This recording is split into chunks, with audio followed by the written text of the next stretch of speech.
अस्सलामुअलैकुम, आप देख रहे हैं बोल न्यूज़ और मैं हूं आपके साथ अनम जुल्फ़िकार और मैं हूं सहर फातिमा। हेडलाइंस आप जान चुके हैं। बुलेटिन का बाकायदा आगाज़ करेंगे और आगाज़ में आपको बताएं कि बानी पीटीआई को लाहौर के बाद मियां वाली से भी इलेक्शन लड़ने की इजाज़त नहीं मिल सकी है। इलेक्शन ट्रिब्यूनल ने अपील खारिज कर दी है। पीटीआई का फैसला लाहौर हाई कोर्ट में चैलेंज करने का ऐलान कर दिया गया। चौधरी परवेज इलाही, मोनस इलाही और कैसरा इलाही की भी अपीलें खारिज कर दी गई हैं, जबकि NA 219 नवाज शरीफ और NA 119 से मरियम नवाज के कागजात मंजूर होने के खिलाफ अपीलें खारिज कर दी गई हैं। यास्मीन राशिद और महमूद रशीद भी इलेक्शन लड़ने के लिए अहल हो गए हैं। शाह महमूद और हमाद अजहर ने कागजात मुस्तरद होने के खिलाफ लाहौर हाई कोर्ट से रजू कर लिया। इलेक्शन 2024 बानी पीटीआई पहले ही राउंड में इंतखाबी दंगल से आउट। इलेक्शन ट्राइब्यूनल से NA 122 लाहौर के बाद NA नवासी मियांवाली से भी इलेक्शन लड़ने की इजाजत न मिल सकी। इलेक्शन ट्राइब्यूनल ने अपील मुस्तरद कर दी। फैसले में लिखा, तोशाखाना केस में बानी पीटीआई की सजा मौजूद है, कलअदम नहीं मुअत्तल हुई है। पीटीआई ने ट्राइब्यूनल का फैसला लाहौर हाई कोर्ट में चैलेंज करने का फैसला कर लिया। NA 130 लाहौर से यास्मीन राशिद को इलेक्शन लड़ने की इजाजत मिल गयी। PB 169 से महमूद रशीद भी इलेक्शन लड़ने के लिए अहल करार पाए। सिंध हाई कोर्ट ने NA 236 कराची से आलमगीर खान को इलेक्शन लड़ने की इजाजत दे दी। शाह महमूद कुरैशी ने अपने कागजात मुस्तरद होने का फैसला लाहौर हाई कोर्ट में चैलेंज कर दिया। हमाद अजहर ने भी फैसला खिलाफ आने पर लाहौर हाई कोर्ट में दरख्वास्त दायर कर दी। चौधरी परवेज इलाही, मोनस इलाही और कैसरा इलाही की भी अपीलें मुस्तरद कर दी गयी। तहरीक इंसाफ अपनी इंतखाबी इनिंग बल्ले के साथ ही खेलेगी। पेशावर हाई कोर्ट ने फैसला दे दिया है। पीटीआई का इंतखाबी निशान बल्ला बहाल कर दिया गया है। इलेक्शन कमीशन का फैसला कलअदम करार दे दिया। साथ ही पीटीआई को सर्टिफिकेट जारी करने का भी हुक्म सुनाया गया है। अदालत ने इस्तिफसार किया है कि किस कानून के तहत इलेक्शन कमीशन ने पीटीआई इंट्रा पार्टी इंतखाबात को कलअदम करार दिया। एक दफ़ा इंतखाबी शेड्यूल जारी हो जाए फिर आप कैसे किसी के इंतखाबी निशान का फैसला कर सकते हैं। पीटीआई बल्ले के निशान पर ही इलेक्शन लड़ेगी। पेशावर हाईकोर्ट ने इलेक्शन कमीशन का फैसला कलअदम करार दे दिया। पीटीआई का बल्ले का इंतखाबी निशान बहाल कर दिया। पीटीआई को सर्टिफिकेट जारी करने का भी हुक्म। पेशावर हाईकोर्ट के जस्टिस एजाज अनवर और जस्टिस अरशद अली पर मुश्तमिल 2 रुकनी बेंच ने 4.5 घंटे तवील समाअत की।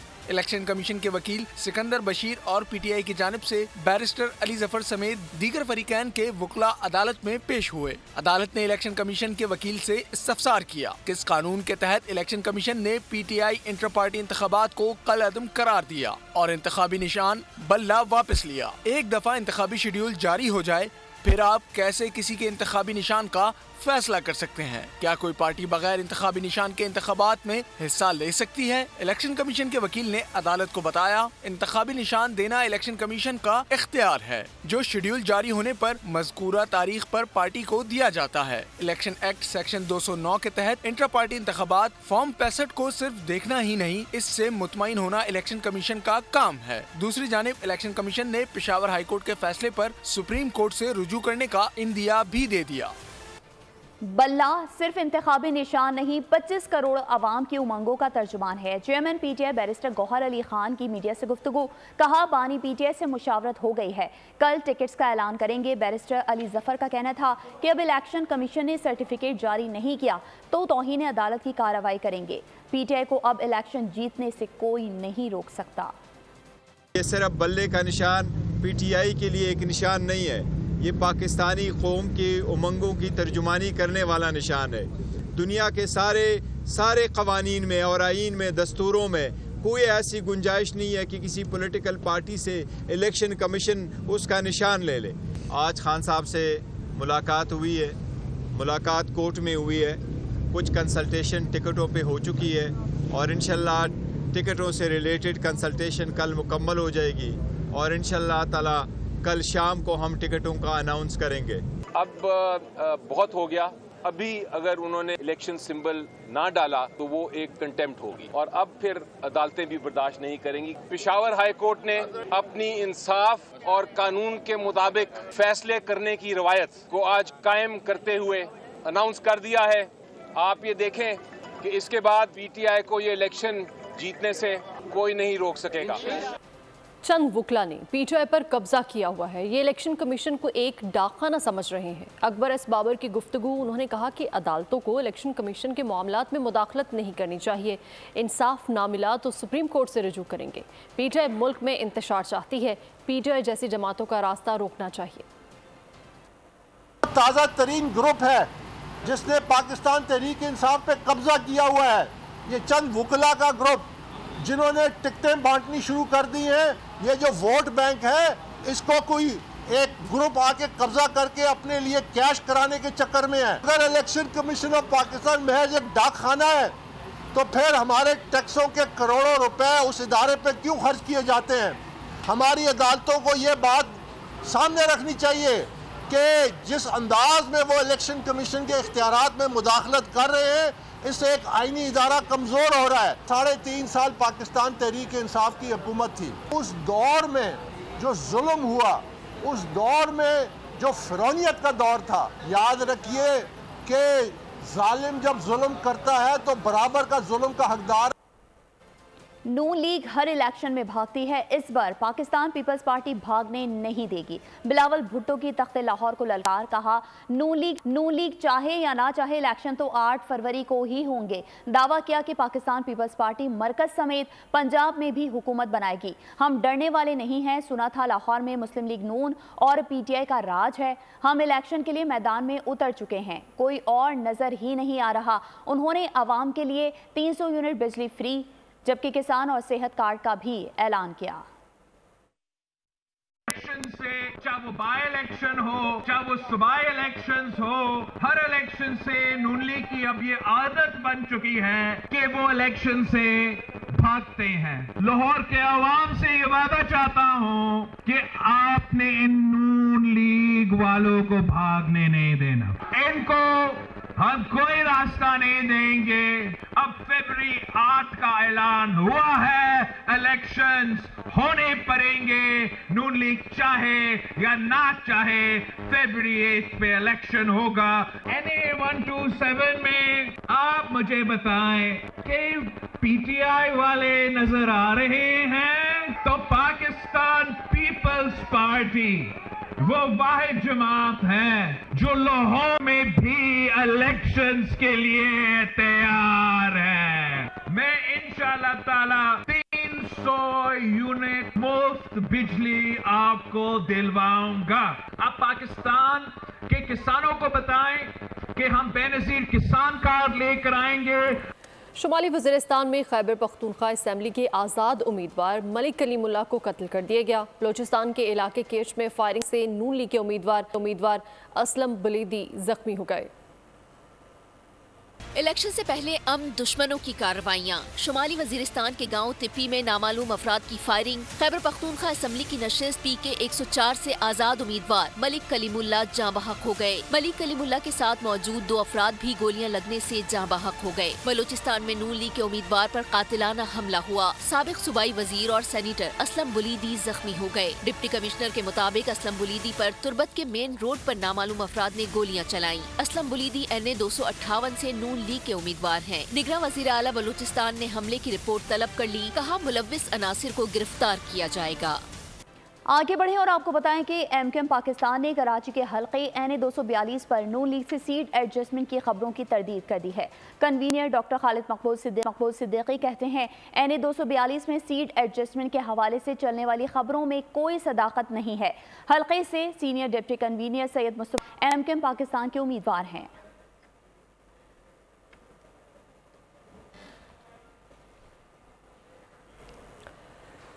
सीट एडजस्टमेंट पर नून लीग घबराने वाली नहीं। NA 242 पर MKM की कुछ तहफ़्फ़ुज़ात हैं। शहबाज शरीफ NA 242 से नहीं तो कहीं और से इलेक्शन लड़ेंगे। नून लीगी रहनुमा इकबाल ज़फ़र झगड़ा की बोल के प्रोग्राम अब पता चला में गुफ्तगू।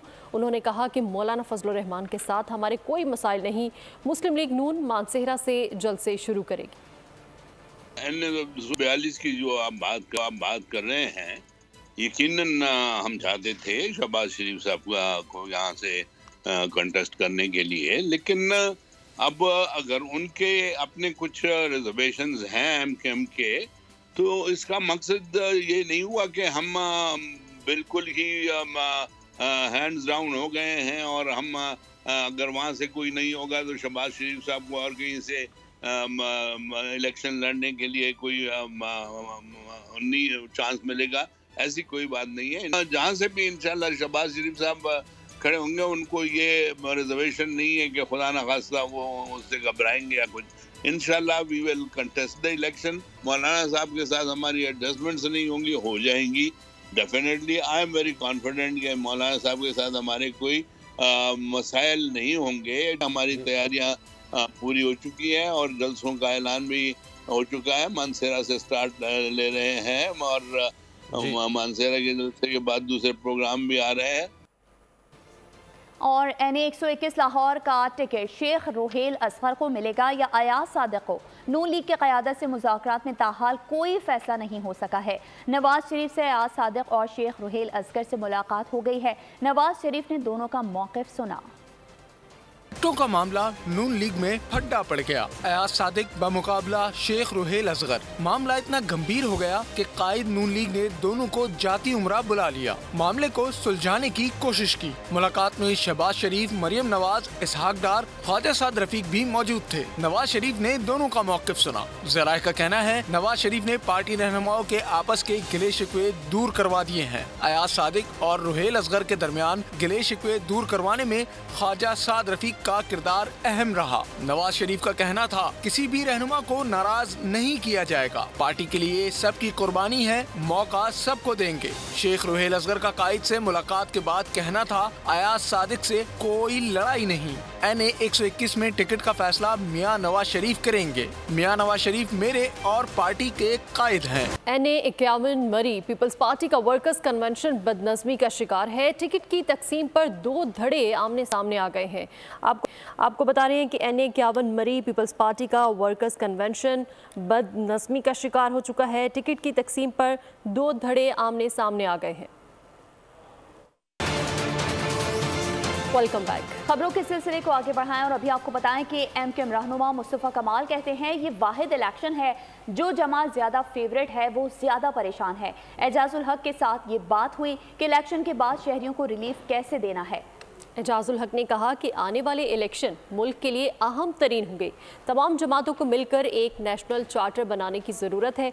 कौमी यकजहती के लिए हमको मिलकर चलने की ज़रूरत है। ख्वाजा सराओं के लिए असम्बलियों में नशिस्त मुख्तस करने के लिए केस पेशावर हाई कोर्ट में जस्टिस एजाज अनवर और जस्टिस अरशद अली ने समाअत की। अदालत ने वफाकी और सूबाई हुकूमत से जवाब तलब कर लिया। जस्टिस अरशद अली ने कहा आरओ कागजात बतौर पर्सन मंजूर करता है। ट्रांसजेंडर सोबिया खान का कहना था कि आरओ ने एक्स के बजाय बतौर मर्द कागजात मंजूर किए। कहा अक़लियतों और ख़वातीन के लिए मखसूस नशिस्तें हैं तो ख्वाजा सराओं के लिए क्यों नहीं, ख्वाजा सराओं के लिए नशिस्तें मुख्तस की जाएं।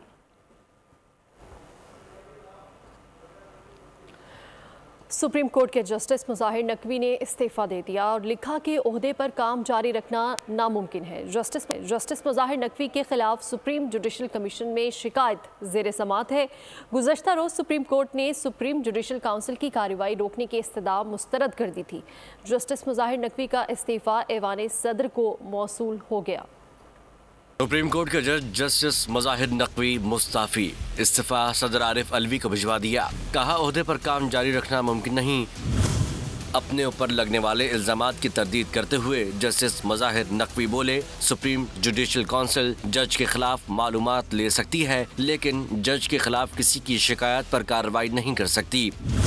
लाहौर हाई कोर्ट और सुप्रीम कोर्ट में फ़राइज़ अंजाम देना एजाज़ है। जस्टिस मुज़ाहिर नकवी के खिलाफ सुप्रीम कोर्ट काउंसिल में रेफरेंस ज़ेर समाअत है जिसमें उन पर असासों से मुतालिक इल्ज़ामात थे। उनकी मुबैना ऑडियो भी सामने आई थी। गुज़िश्ता रोज़ सुप्रीम कोर्ट ने जस्टिस मुज़ाहिर नकवी के खिलाफ सुप्रीम जुडिशल काउंसिल की कार्रवाई रोकने की इस्तदा मुस्तरद कर दी थी। मुस्लिम लीग नून के रहनुमा ख्वाजा आसिफ का कहना है कि जस्टिस मुज़ाहिर अली नकवी का इस्तीफ़ा काफ़ी नहीं है। उनके असासों की छानबीन सियासतदानों की तरह होनी चाहिए। तराजू पकड़ने वाले हाथ का हिसाब आखिरत में तो अल्लाह की सवाबदीद है। दुनिया में इंसाफ नहीं करेंगे तो हम सब बराबर के गुनाहगार होंगे।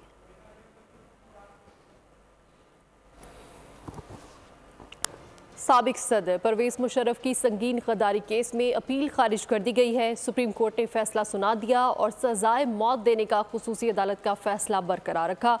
परवेज मुशर्रफ से मुतालिक केसेस की समाअत चीफ जस्टिस काजी फाइज ईसा की सरबराही में हुई। जस्टिस मंसूर अली शाह, जस्टिस अमीनुद्दीन खान और जस्टिस अतहर मिनुल्लाह पर मुश्तमिल 4 रुकनी बेंच ने यह समाअत की और अदालत उस्मा ने अपने फैसले में कहा कि परवेज मुशर्रफ के वर्सा ने मुतअद्दिद नोटिस पर भी केस की पैरवी नहीं की। परवेज मुशर्रफ की अपील मुस्तरद की जाती है।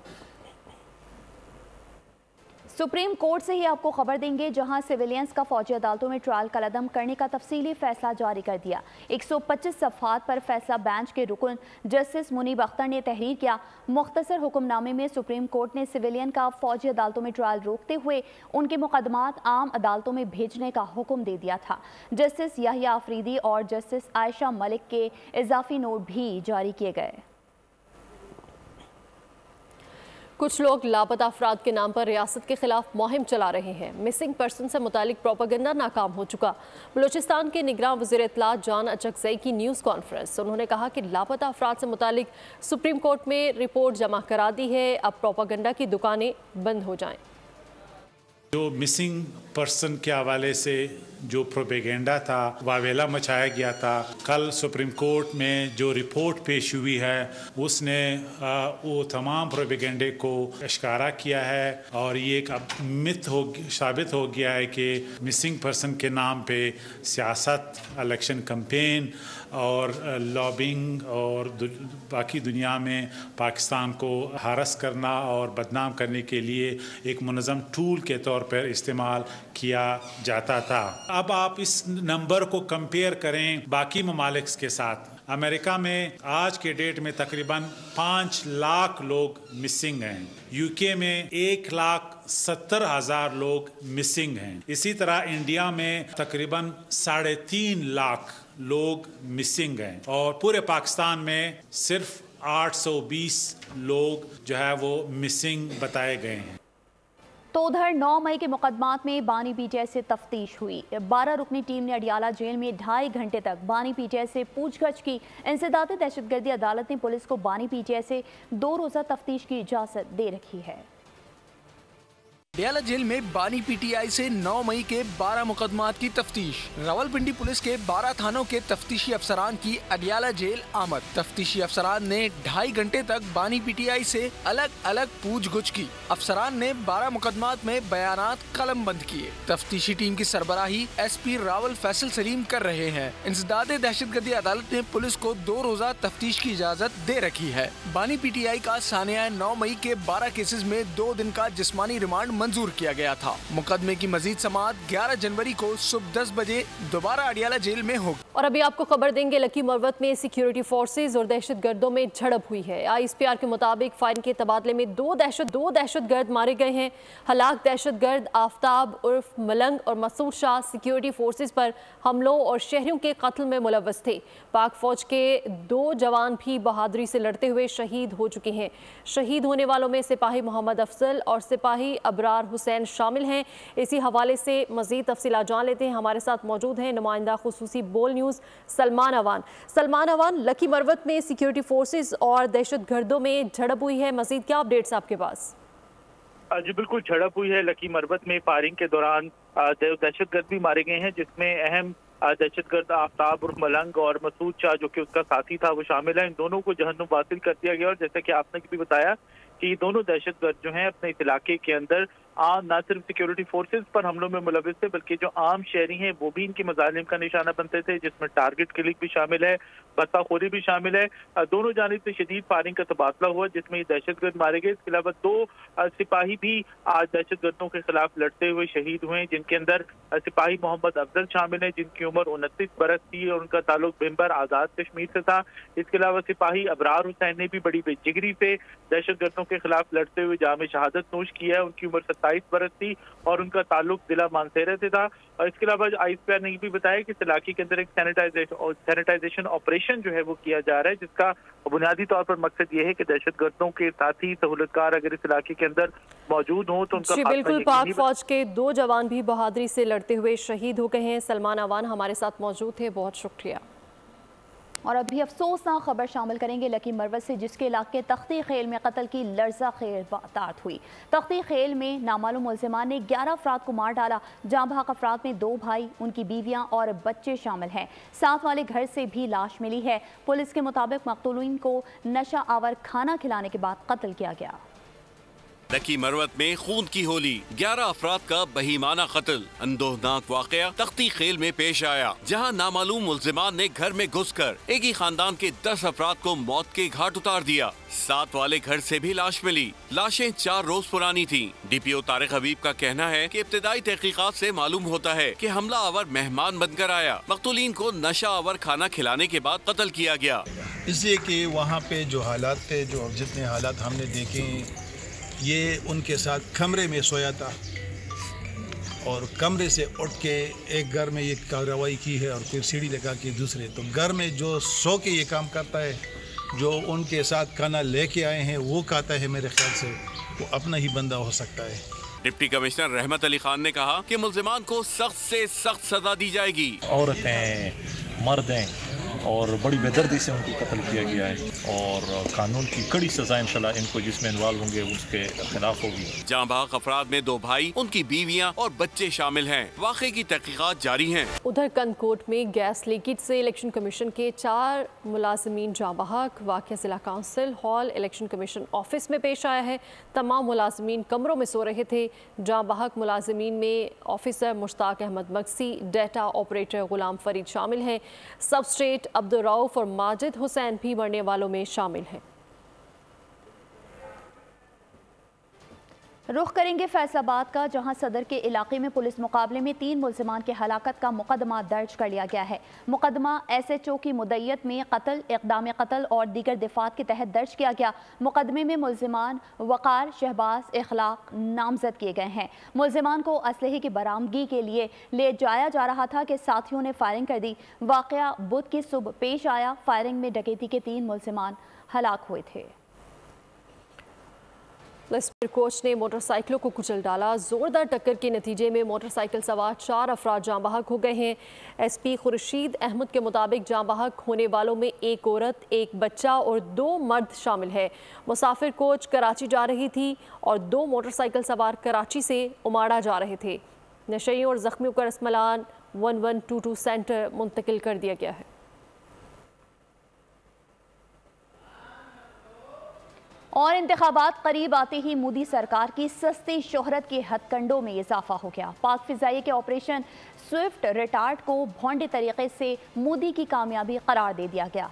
तज्जियाकार कहते हैं मोदी सरकार माजी में भी झूठे दावे कर चुकी है। भारतीय जहाज गिराने के बाद अभिनंदन का रिहाई का दावा भी मुज़हिका खेज है।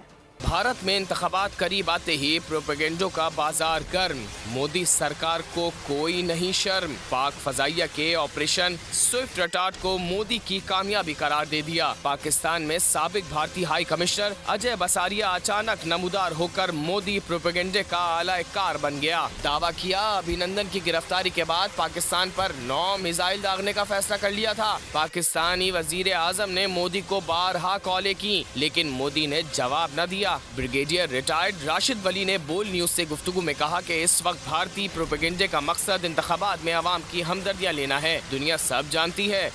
ये तो एक भारत का वतीरा रहा है कि जब भी कोई इलेक्शन आता है तो वो ये इस किस्म की डुगडुगी बजाना शुरू कर देते हैं और ट्रम्प बीटिंग शुरू कर देते हैं। फार राइट वोटर है उसको उन्होंने खींचना होता है। ब्रिगेडियर रिटायर्ड मसूद खान का कहना था कि दुनिया मोदी सरकार के फॉल्स फ्लैग ऑपरेशन को बेनकाब कर चुकी है। इंडिया की तो एक हिस्ट्री है फॉल्स फ्लैग ऑपरेशन की है और सो कॉल्ड सर्जिकल स्ट्राइक्स की बात करते हैं, फेक इनकाउंटर्स हैं, फेक रिकवरीज हैं और इसके बाद हमने ये भी देखा EU लैब ने इनको एक्सपोज किया, स्टैनफोर्ड इंटरनेट ऑब्जर्वेटरी ने इनको एक्सपोज किया। तज्जियाकार कहते हैं मोदी सरकार माजी में भी झूठे दावे कर चुकी है। भारतीय जहाज गिराने के बाद अभिनंदन की रिहाई का दावा मज़हका खेज है। और अब बात करेंगे गजा की सूरत हाल की। तो गजा में से होनी फौज की बर्बरियत में रोज़ बरोज़ इजाफा होता जा रहा है।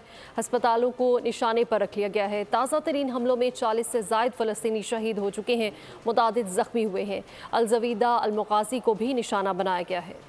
इसराइली फौज के हाथों फलस्तीनियों के कत्ले आम में तेजी। सेहूनी फौज ने एक बार फिर दीर अल बलाह में अस्पताल को निशाने पर रख लिया। बमबारी के नतीजे में 40 से ज्यादा शहादतें और कई अफराद जख्मी हो गए। तिल अल सुल्तान में खवातीन और बच्चों समेत मजीद 15 फलस्तीनियों को शहीद कर दिया। इसराइलियों ने अल जवीदा और अल मगाजी को भी निशाना बनाया। एक और सहाफी फराइज की अंजामदही में जामे शहादत नोश कर गया। इसराइली फोर्सेज ने नाबलस और जनीन कैंप से 5 फलस्तीनियों को गिरफ्तार कर लिया। काबिज फौज के खिलाफ मुजाहिदीन की हिकमत अमली, गजा में बारूदी सुरंग धमाके में 6 इसराइली फौजी मारे गए, 27 जख्मी हुए। 5 दिनों में 42 टैंक और गाड़ियां तबाह कर दी। हलाकतों की मजमूई तादाद 11,040 तक जा पहुंची। आगे बढ़ें और आपको बताएं कि रवा माली साल 15 लाख अफराद को टैक्स नेट में लाने का मिशन है। FBR की जानिब से नॉन फाइलर्स को नोटिस के इजरा में तेजी आ गई है। टैक्स ना दहंदगान के बिजली, गैस, मोबाइल कनेक्शन मुनक़ता करने का इंतबा जारी कर दिया गया। लाखों नॉन फाइलर्स को हतमी नोटिस दे दिए गए हैं। टैक्स गोशवारे फाइल ना करने की सूरत में कानून हरकत में आएगा। टैक्स कवानीन पर अमल ना करने वालों के खिलाफ एक्शन लिया जाएगा, FBR ने वाज़ेह कर दिया है। मुल्क में रुपए के मुकाबले में डॉलर की कीमत में मज़ीद कमी आ गई। पाकिस्तान स्टॉक मार्केट में 250 पॉइंट्स की कमी रिकॉर्ड की गई है। सोने की कीमत में भी 300 रुपये फी तोला कमी हुई है। सेहत से मुतालिक अंदरूनी और बैरूनी चैलेंजेस का सामना है। इलाज हर शहरी का बुनियादी हक है। निगरान वज़ीर आज़म अनवारुल हक काकड़ का आलमी हेल्थ सिक्योरिटी समिट के इफ्तिताही तकरीब से खिताब। कहा, वबाई अमराज के तदारुक के लिए मजबूत इक़दामात किए जाएं। As a testament to our collective understanding that the health of one nation is intricately connected to the well-being of all of us around the globe. No state in the world, no matter how powerful it is, can meet such challenges all alone. A vision of the world where health security is not a privilege but a universal right. We must integrate climate resilience into our health policies and systems. The need for a strong, visible, active surveillance and tied public health laboratory system is paramount. और कराची के शहरियों के लिए खुशखबरी है। Peoples bus service के बेड़े में मज़ीद 30 बसें शामिल कर ली गई हैं। मज़ार कायद पर इफ्तिताही तकरीब से खिताब में निगरान वज़ीर आला सिंध मकबूल बाकिर का कहना था कि शहर के 267 रास्तों पर 12,000 से ज़ायद पब्लिक ट्रांसपोर्ट गाड़ियाँ चल रही हैं। मेगा सिटी के लिए कम अज़ कम 15,000 जदीद बसें होनी चाहिए। तकरीब से खिताब में मुर्तज़ा वहाब का कहना था कि शहर में 50 इलेक्ट्रिक बसें भी ऑपरेशनल की जाएंगी। खुशी का मौका है कि कराची को मज़ीद 30 हाइब्रिड और 50 इलेक्ट्रिक बसेस मिल रही हैं। कराची में जो ट्रांसपोर्ट का मसला है वो सब पे आया है, सब इसको सफ़र कर रहे हैं। एक तरफ लोगों को सहूलत नहीं फराहम ट्रांसपोर्ट की, सस्ती ट्रांसपोर्ट की, स्विफ्ट ट्रांसपोर्ट की, कंफर्टेबल एंड सेफ ट्रांसपोर्ट की। दूसरी तरफ ये रोडों पे कंजेशन का बायस भी बन रहा है। तादाद बसों की, मोटरसाइकिलों की दिन ब दिन बढ़ रही है। आज मुझे इंतहाई खुशी हो रही है कि वो पीपल्स बस सर्विस का मंसूबा जो पिछली हुकूमत ने स्टार्ट किया था वो मंसूबा उसी तरीके से रवा दवा है। वो बसें जो 250 शुरू में हमने स्टार्ट की थी उसके अंदर मज़ीद 50 इलेक्ट्रिक बसेस का इजाफा हो रहा है, 30 और ये हाइब्रिड बसेस का इजाफा हो रहा है। खबर शामिल करेंगे खेल के मैदान से, जहां शाहीनों की पहली T20 के लिए ऑकलैंड आमद हुई है। कौमी टीम के खिलाड़ी न्यूजीलैंड के दिलफरेब नज़ारों से लुत्फ़अंदोज़ हुए। कीवी खिलाड़ियों से मुलाकात भी की, रिवायती इस्तक़बाल से भी महसूस हुए। जौहर मिजाज बैटर फ़खर जमान ने पाक न्यूजीलैंड T20 सीरीज़ में सख्त मुकाबले की तवक्को ज़ाहिर कर दी है। न्यूज़ कॉन्फ्रेंस में उन्होंने कहा कि टीम का हिस्सा बनना मेरे लिए एजाज़ की बात है। न्यूजीलैंड के खिलाफ अपनी परफॉर्मेंस बरकरार रखना चाहता हूँ। मौसम की सूरत हाल की बात करें तो पंजाब और सिंध के मैदानी इलाकों समेत बालाई इलाके शदीद धुंध की लपेट में है। मोटरवे M3, M4 और M5 मुतादिद जगह से बंद है। इस्लामाबाद में 5 ईंटों के भट्टे भी बंद कर दिए गए हैं। ऑयल रिफाइनरीज को क्वालिटी ऑयल पर वीडियोस करने की हिदायत की गई है।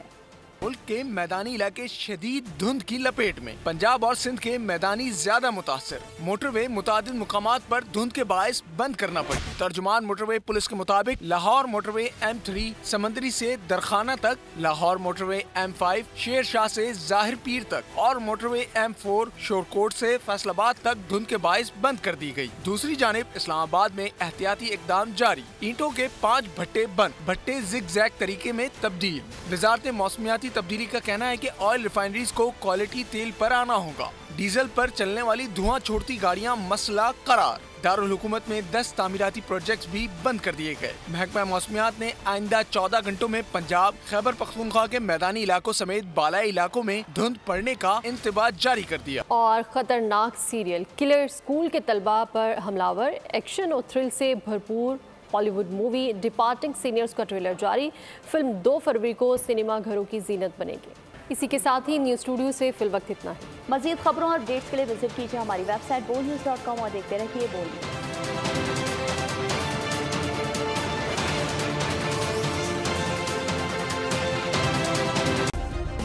सब्सक्राइब करें और बेल दबाएं ताकि कोई खबर रह न जाए।